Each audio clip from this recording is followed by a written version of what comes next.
¿Por qué el Evangelio está encubierto? Pero aun si nuestro Evangelio está encubierto, entre los que se pierden está encubierto. 2 Corintios 4:3. En este versículo y en el siguiente tenemos una descripción muy breve pero muy completa de lo que todo ministro del Evangelio debe predicar.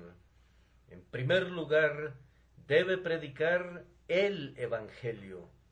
No debe predicar sobre metafísica, ni sobre política, ni sobre simple moralidad, ni predicar simplemente doctrinas como tales.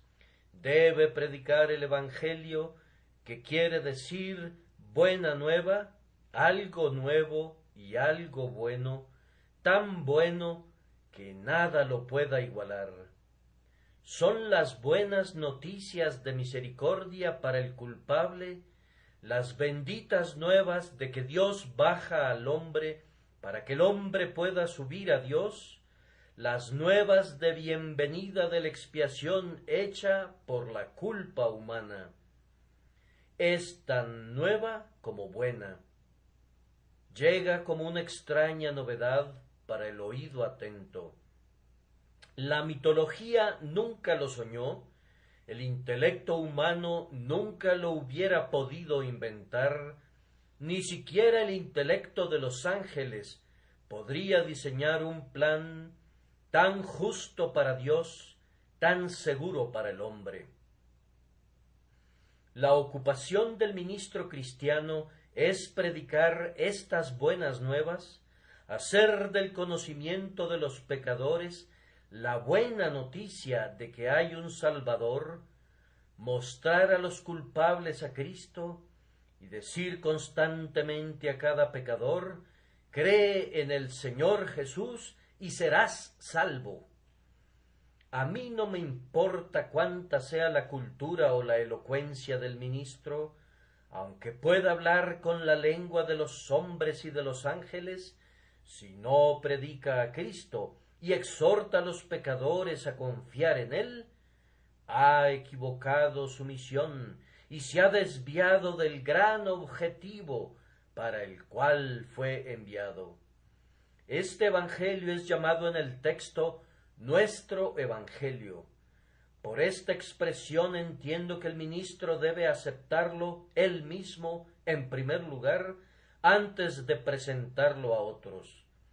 Yo debo ver a Jesús como mi Salvador personal para poder proclamar a los demás: miradlo a Él y sed salvos todos los confines de la tierra. Debo ser capaz de decir: vine a Jesús y bebí de ese manantial que da vida. Y entonces, y sólo entonces, debo exclamar: oh todos los sedientos, venid a las aguas. Cuán miserable e infeliz es el que predica a otros un evangelio que no comparte. Pone la mesa e invita a otros para que vengan al banquete, mientras él se muere de hambre. Es como un médico atacado por la plaga, que conoce el remedio para la enfermedad, ve que otros se curan por medio de él, y sin embargo se muere con el remedio en su mano. ¡Ay de mí, de todos los destinos más espantosos en el otro mundo, así como más incómodos en esta vida presente! Seguramente que es el destino del hombre que predica a otros lo que él mismo no ha experimentado nunca en su alma. Bien podía llamarlo Pablo nuestro Evangelio, porque lo había salvado a él, el primero de los pecadores, convirtiéndolo en un amado apóstol de Jesucristo. Él bien podía llamarlo nuestro Evangelio, porque lo había sostenido firme en tiempos de persecución y en medio de todos los peligros a los que había estado expuesto, y por el que finalmente ofrendó su vida como sacrificio. También debe ser nuestro Evangelio, para tenerlo y guardarlo, o de lo contrario, no podemos predicarlo con ningún poder. En el versículo que sigue a nuestro texto, se dice algo más de este Evangelio. Se le llama el Evangelio glorioso. Había algo en él que despertaba y encendía los pensamientos más nobles en el apóstol. Pablo no se vanagloriaba.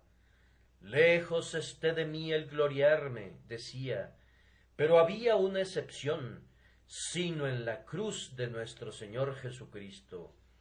No se presentaba como un mero apologista del Evangelio, ni decía, puedo defenderlo contra todos y sostener que es razonable. Se gloriaba en él como la verdad suprema y más elevada, más sabio que toda la sabiduría de los estoicos, y más lleno de alegría que todos los placeres de los epicúreos.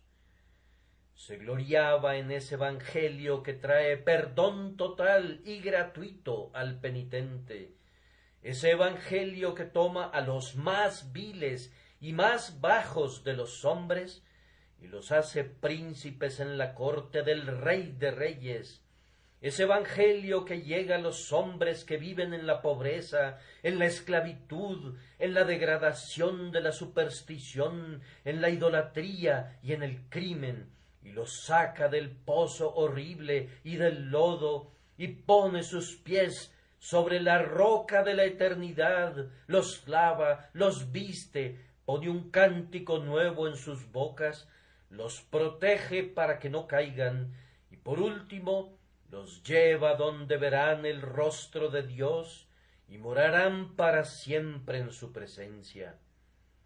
Es ciertamente un evangelio glorioso el que puede hacer todo esto, pero ay, la mayor parte de los hombres se comporta como el gallo que escarba en la basura, que cuando encontró una perla dijo que hubiera preferido hallar un grano de cebada. Piensan más en su maíz y en su vino y en sus fiestas y su alegría que en las cosas inefablemente gloriosas del reino de los cielos. Oh, que tuvieran la suficiente sabiduría para percibir las glorias de este glorioso Evangelio. Pablo más adelante lo llama el Evangelio de la gloria de Cristo.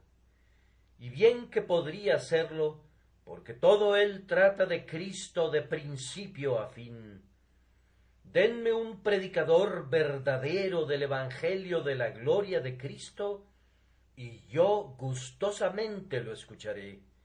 Me gustaría que fuera un ministro educado, de ser posible, porque no hay necesidad de que mi oído sea torturado con errores de gramática.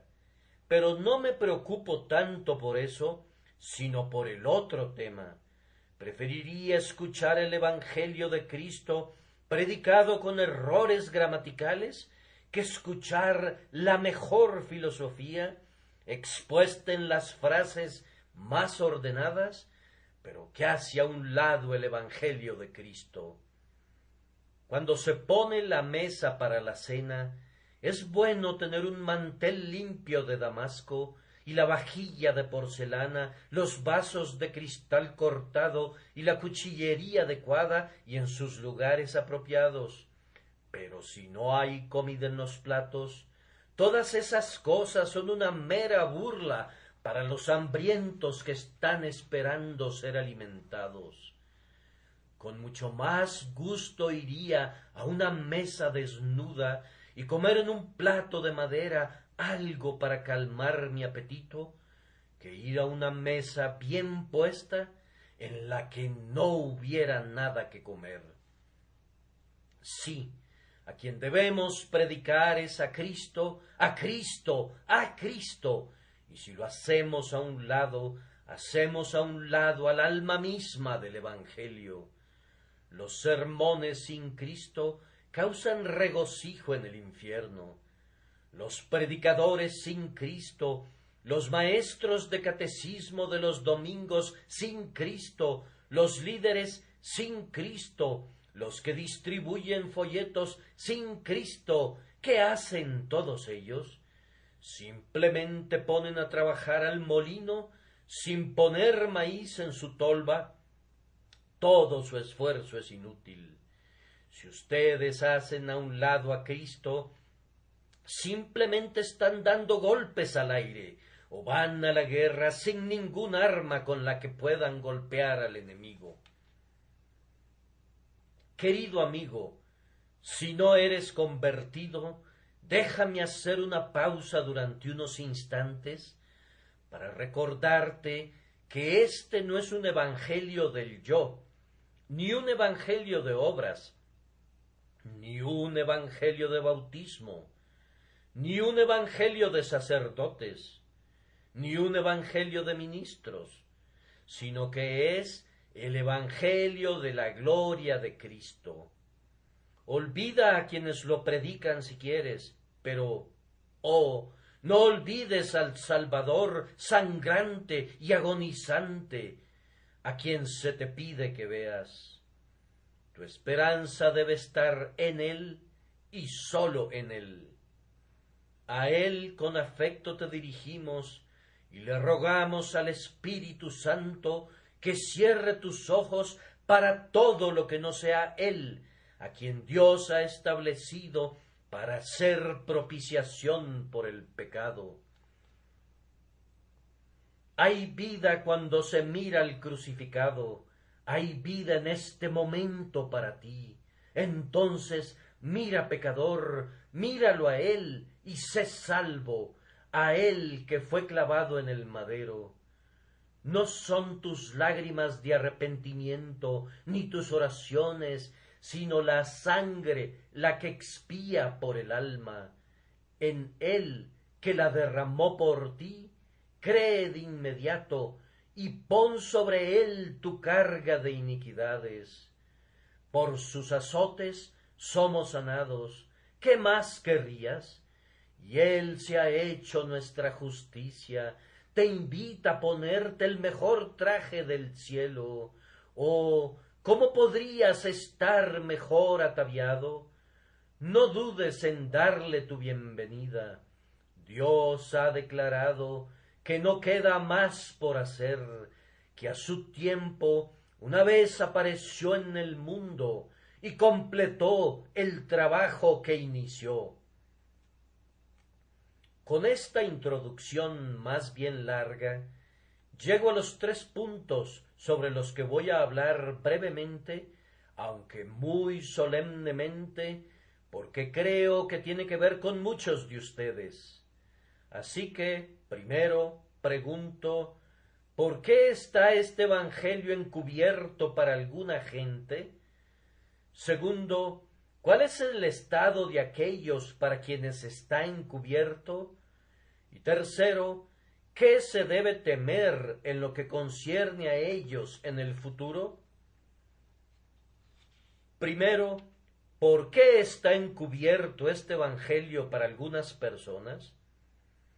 Es evidente que hay algunas personas en el mundo que no entienden el evangelio, y me atrevo a decir que el evangelio nunca es entendido hasta que es recibido.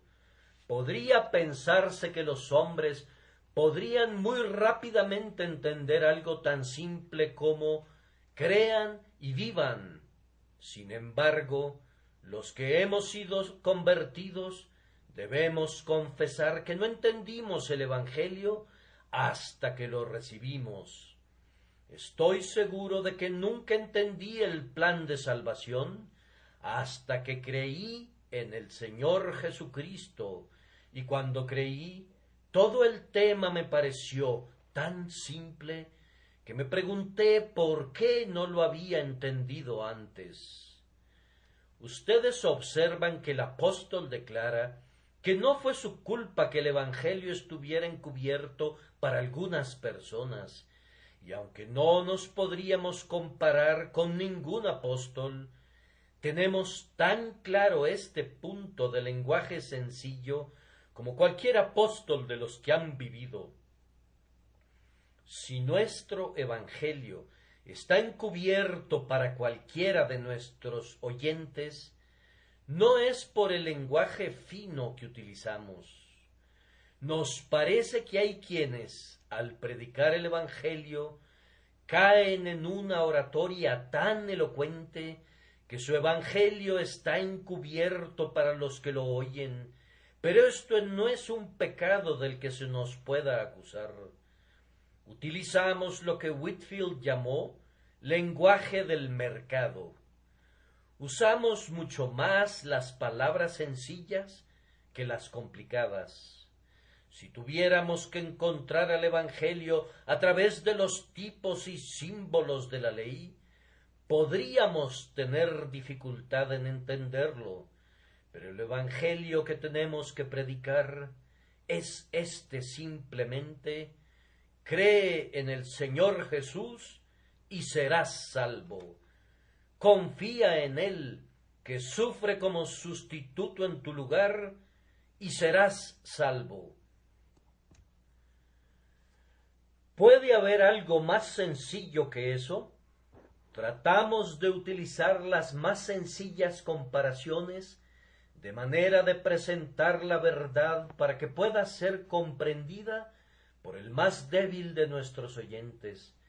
Es un asunto de conciencia, como a la vista de Dios, hablar a los hombres muy sencillamente, de manera que cada uno, después que haya oído el mensaje, se vea obligado a admitir que se le ha entregado muy sencillamente.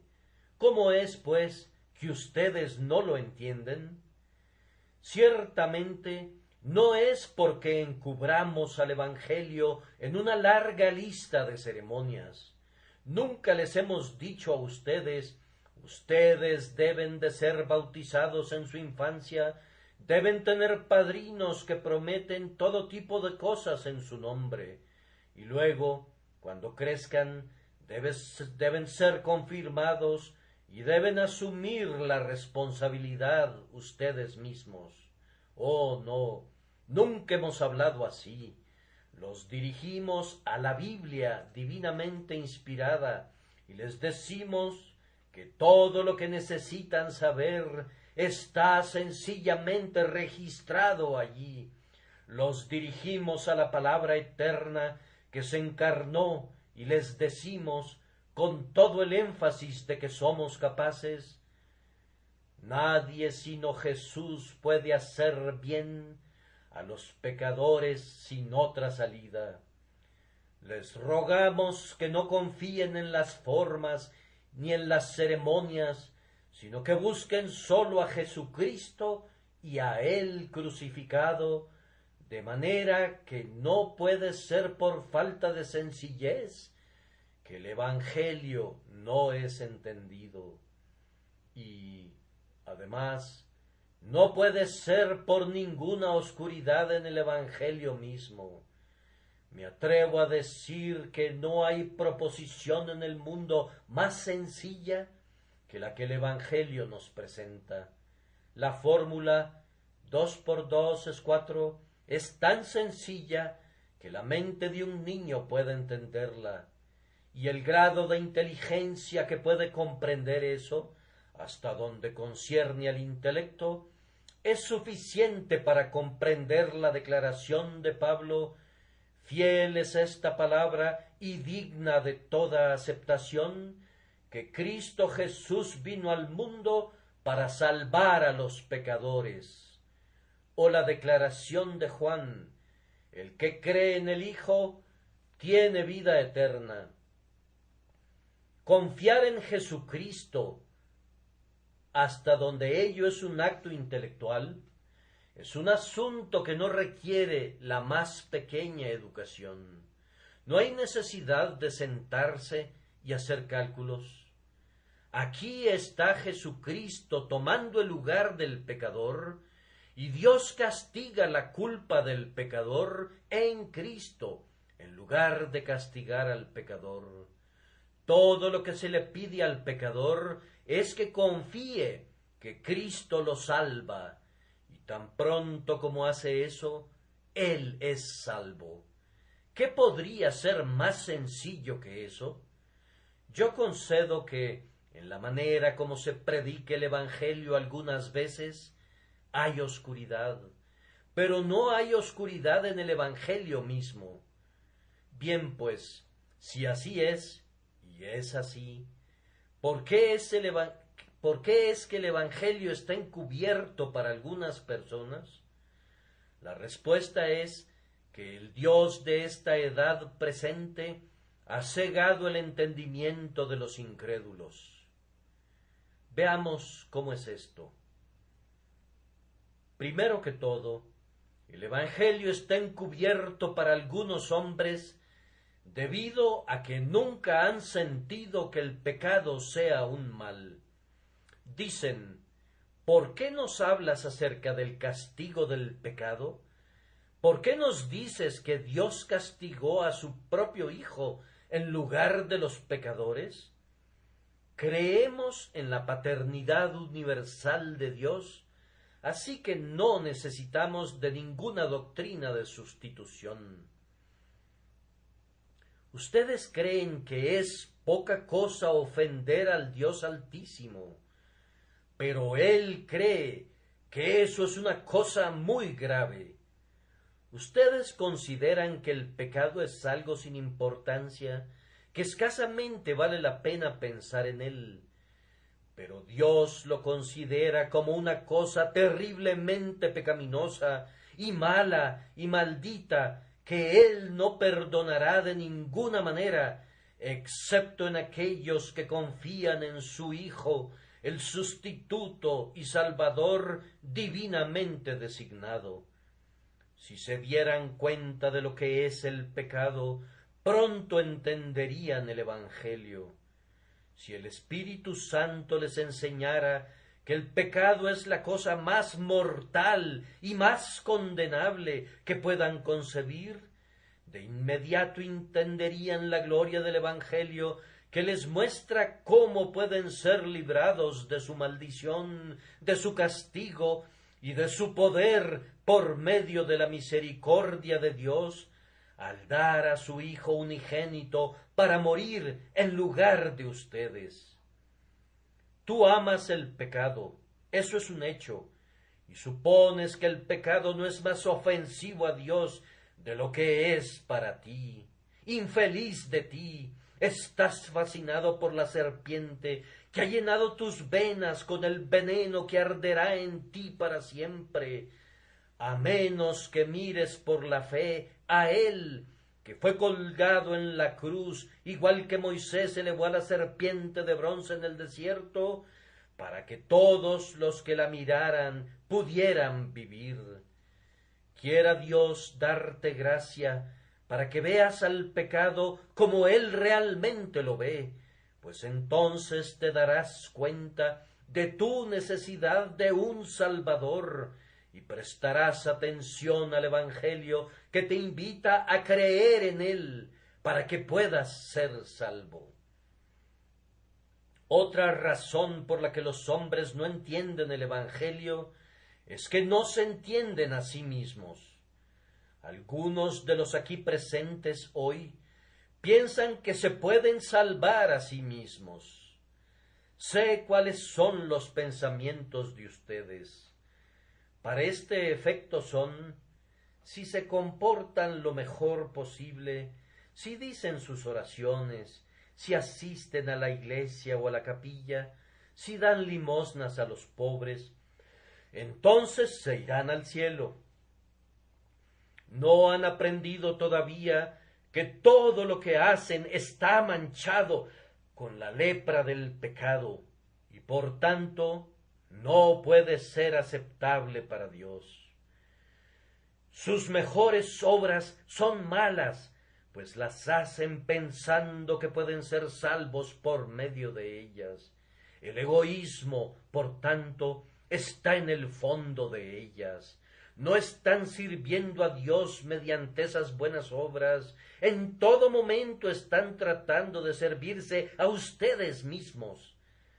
Si se conocieran mejor, sabrían que todas esas obras no son sino solo pecado, hasta que el Espíritu Santo los conduce a conocer su necesidad de Cristo como el verdadero Salvador que necesitan.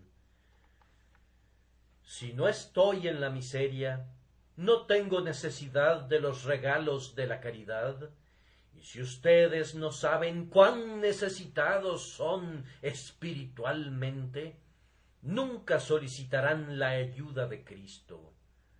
Pero al menos por una vez, dejen que las necesidades reales de su alma los miren fijamente al rostro, de manera que se den cuenta que son miserables y desventurados y pobres y ciegos y desnudos. Entonces el sencillo mensaje del Evangelio: cree en el Señor Jesús y serás salvo, será tan bienvenido en el alma de ustedes que casi saltará fuera del cuerpo para agarrarlo. Otra razón más de por qué los hombres no entienden el Evangelio es porque su voluntad no está sometida. Queremos saber, dicen, por qué son tan estrictos los requerimientos del Evangelio. Oh, señores, ese no es el lenguaje adecuado que pueden usar para con su Dios. El mensaje para ustedes es: si no os volvéis y os hacéis como los niños, jamás entraréis en el reino de los cielos. Ese espíritu fanfarrón que dice: ¿por qué es este el único camino de salvación? ¿Por qué se nos impone este precepto? ¿Quién es Jehová para que yo escuche su voz? Ese espíritu ha sido la eterna ruina de muchos. No hay probabilidad de que llegues a entender el Evangelio mientras pienses así. Desciende, hombre, desciende. No hay bendición para ti mientras te coloques tan alto. Que el Señor te dé a conocer las corrupciones y abominaciones que habitan en tu corazón, para que en la presencia del Dios 3 veces santo te rebajes en tu propia opinión y adoptes una conducta más humilde. Pero mientras tu voluntad malvada te diga: no haré lo que Dios requiere, no hay ninguna esperanza de que seas capaz de entender el Evangelio. Hay algunos que no pueden entender el Evangelio porque interfiere con sus intereses mundanos. Si sacas una moneda de tu bolsillo y cubres con ella la palabra Dios en tu Biblia, por supuesto que ya no puedes ver esa palabra. Hay una gran cantidad de hombres que nunca pueden ver nada que no sea dinero, dinero y dinero. No ven más allá de sus libros de contabilidad, nunca se elevan a nada que sea divino y sagrado. No tienen más espiritualidad que un montón de cerdos ante su comida. Dicen que no pueden entender el Evangelio, pero ¿cómo pueden entenderlo cuando su entendimiento ha sido roído completamente por la úlcera de su oro? Hay muchos aquí que no me conocen, pero quisiera hacer esta pregunta a cualquiera de los que no entiendan el Evangelio. ¿No hay acaso en tu corazón un deseo de no entenderlo? ¿No es un hecho muy triste que muchos de ustedes no comprenden a los predicadores del Evangelio porque no se quieren molestar en comprenderlos? Tienen un incómodo presentimiento de que la verdad del Evangelio y sus placeres no van de acuerdo. Ustedes son como los hombres que van por el camino de la bancarrota, pero que no se atreven a examinar sus libros para ver cuál es su estado. Y sin embargo, ¿conocieron alguna vez a alguno que recuperara su posición, rehusando mirar a sus dificultades cara a cara? ¿No es el plan más sensato conocer lo peor de su situación y conocerlo de inmediato? He conocido a algunos que no querían entender el Evangelio porque estaban involucrados en negocios que no soportarían un escrutinio. Hay otros que son impedidos de entenderlo debido a los pecados que los dominan. Si el Señor Jesucristo concediera perdones y permitiera que los hombres conservaran sus pecados, ¿qué multitud de discípulos de esa clase tendría? Pero Él dice que, aunque el pecado no sea tan querido como nuestro brazo derecho, debe ser cortado, y aunque sea tan precioso como nuestro ojo derecho, debe ser arrancado. Sin embargo, muchos no estarán de acuerdo con estas condiciones, y por tanto el Evangelio está encubierto para ellos. Ahora debo intentar contestar brevemente la segunda pregunta. ¿Cuál es el estado de aquellos para los que el Evangelio está encubierto? Pablo dice que están perdidos, pero aun si nuestro Evangelio está encubierto, entre los que se pierden está encubierto. Pero, Pablo, ¿no eres demasiado poco caritativo al decir que los hombres están perdidos? Los predicadores de hoy les dicen que todos ellos por fin llegarán al cielo. Oh, amados, los apóstoles no sabían de esta caridad sensiblera moderna. Decían como su maestro les dijo, pero el que no cree será condenado. Nuestro Señor Jesucristo sabía que no había alternativa entre creer y estar perdido. Pero ¿en qué sentido están perdidos aquellos para quienes el Evangelio está encubierto? Bien, primero, están perdidos para la Iglesia. Puedes aportar para los fondos de la Iglesia, puedes asistir a los servicios de la Iglesia, hasta puedes ser un ardiente admirador del predicador y encontrar una cierta medida de interés al escuchar sus sermones. Pero si el Evangelio está encubierto todavía para ti, si no lo entiendes y no crees en el Cristo de quien habla, estás perdido para la Iglesia de la cual muchos a tu alrededor son miembros, y si permaneces como eres, estarás perdido para la única gran Iglesia de los primogénitos, y nunca formarás parte de la Asamblea General de los redimidos alrededor del trono de Dios arriba. Es una cosa terrible para cualquiera estar perdido. Yo no sé si hay una palabra más horrible en nuestro idioma que esa palabra perdido. ¿Recuerdas, amigo mío, cuando llegaste del trabajo a tu hogar una noche y tu esposa salió a tu encuentro con la triste noticia de que tu pequeña hijita estaba perdida?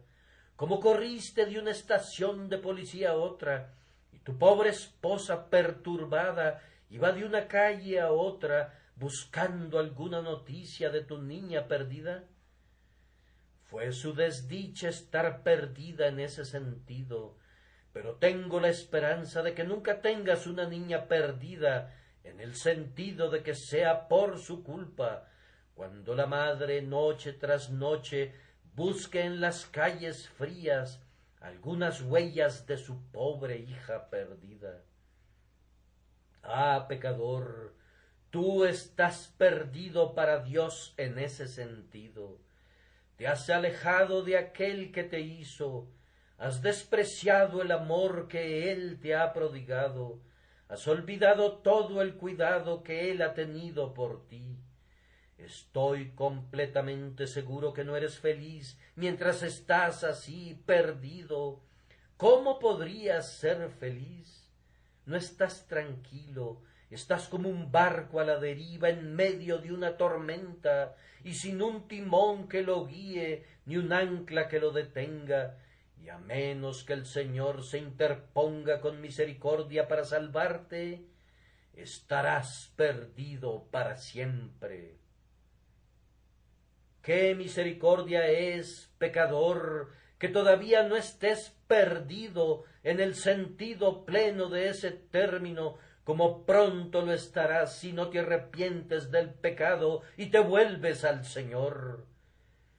Pero es una cosa terrible estar perdido aún ahora, y si no eres salvo, estás perdido.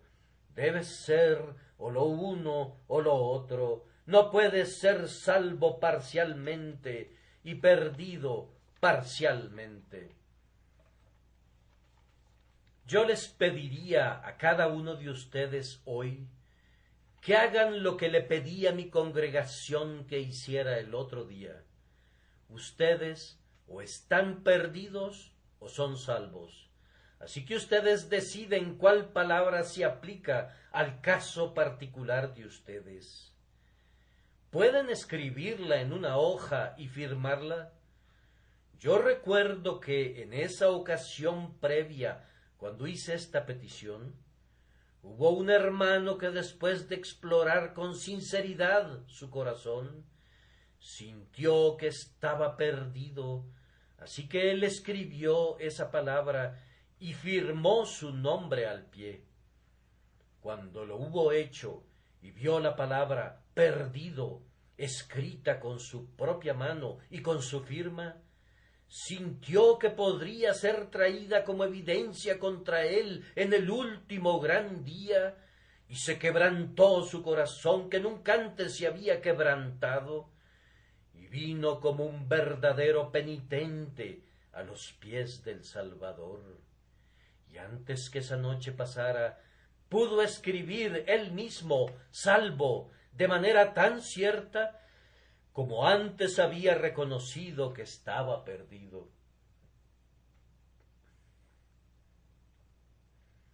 Yo ruego porque la experiencia de este hermano pueda ser repetida por muchos de ustedes hoy. No duden en analizar atentamente su propio caso. Si ustedes son salvos, no es difícil que ustedes mismos lo sepan, y si no son salvos, es bueno que lo sepan de inmediato. Si piensan que son salvos cuando no lo son, su ruina será más terrible, porque no tuvieron el valor de encontrar la verdad. Si hay alguna duda acerca de este asunto, que se aclare de una vez. Vayan a Jesucristo en este preciso instante y confiesen su pecado a Él, y confíen en que su preciosa sangre los lavará completamente. Entonces ya no estarán más perdidos, sino que serán salvos en el Señor con una salvación eterna. Ahora, para terminar, déjenme responder en unas cuantas frases a la tercera pregunta: ¿qué se debe temer en lo concerniente a aquellos para los que el Evangelio está encubierto? Es de temer que, además de su ceguera natural, una segunda venda haya sido puesta sobre sus ojos por el Dios de este mundo. Esta es una expresión muy notable, el Dios de este mundo. ¿Este mundo, pues, realmente adora al demonio? Hay personas que adoran al demonio en ciertas tierras lejanas, y levantamos nuestras manos con horror y decimos: ¡qué gente tan terriblemente mala! Sin embargo, en nuestra tierra también hay muchos adoradores del demonio. El amante del placer, ¿qué es sino un adorador del demonio? Es al demonio vestido con sus mejores galas a quien adoran algunas personas, pero es el demonio. Algunos adoran al demonio de pezuñas de oro, pero es el mismo demonio de todos modos. Si yo me perdiera, me daría lo mismo que estuviera perdido en una mina de oro o en una de carbón. Si fuera a romperme el cuello contra un bloque de oro, sería igual que me lo fuera a romper contra un bloque de piedra.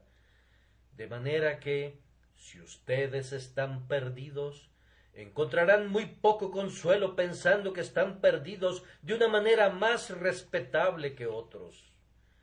Cuando el Dios de este mundo llega a un hombre que por naturaleza ya está ciego, él busca redoblar su seguridad, vendando sus ojos tan cuidadosamente que la luz del Evangelio estará aún más completamente encubierta. Si tal hombre asiste a un lugar de adoración, el demonio lo convence de que no es un pecador, de manera que no se siente aludido por las advertencias y exhortaciones del predicador. Otro dice: no pretendo preocuparme por estas cosas, mi única meta es triunfar en el mundo. Sí, simplemente así, el Dios de este mundo ha cegado sus ojos. Tan efectivamente ha cegado Satanás al hombre que no puede ver su propia depravación. Oh alma, ¿de qué te sirve ganar todo el mundo y perderte para siempre?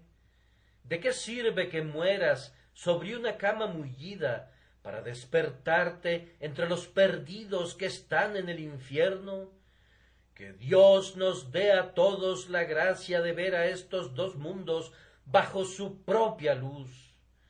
Si el otro mundo es algo sin importancia, juega con él. Si este mundo lo es todo, que sea todo para ti.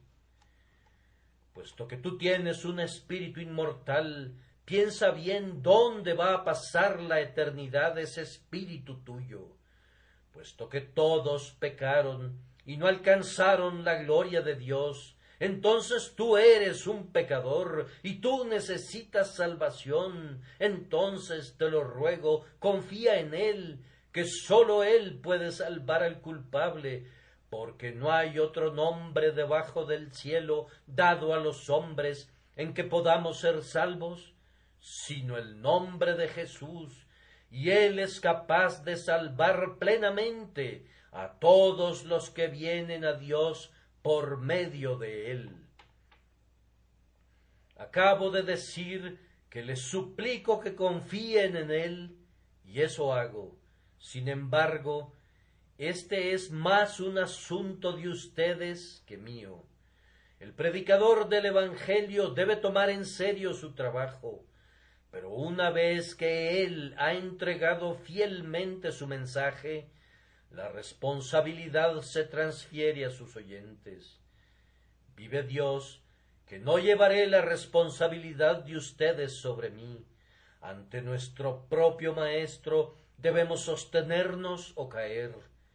Pero, como tu amigo, como uno que devotamente desea que no te pierdas, te suplico que busques en Dios la gracia para deshacerte de las escamas de tus ojos, de manera que puedas ver el pecado y la salvación y todo lo demás tal como son a sus ojos, y puedas mirar a Jesús y encontrar la vida eterna en él. Jóvenes, algunos de ustedes tal vez van a la Universidad de Oxford o de Cambridge. Bien, estudien duro, sean estudiantes sobresalientes si pueden, pero junto con todo el conocimiento que puedan adquirir, obtengan un entendimiento claro de las cosas eternas y busquen la sabiduría que viene de arriba.